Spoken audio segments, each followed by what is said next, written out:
இந்தந்த அட்சரேகைகள், இந்தந்த கோயில்கள் உள்ளது. அந்தந்த கிரகங்கள் அந்தந்த அட்சரேகையில் உள்ள தொடர்புல தான் இருந்து கொண்டிருக்கிறது. அதனால நம் கோயிலுக்கு போம்போது, எல்லா கோயில்களும் நல்ல கோயில்கள் தான். அந்த கிரகம் ஜாதகத்தில் எவ்வளவு பலமா இருக்கோ, அந்த கிரகத்தை பார்த்து கொண்டு அந்தந்த கோயிலுக்கு போயிட்டு வாங்க.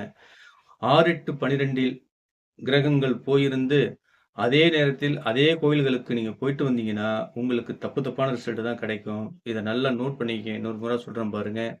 அதாவது ஒரு சூரிய தசை போது, சூரியன் 6, 8, 12க்குள் கெட்டுவிட்டால், நீங்க சிவன் கோயிலுக்கு போம்போது, போயிட்டு வந்தீங்கன்னா, உங்களுக்கு சின்ன சின்ன கெட்ட பலன்கள்லாம் நடக்கும்.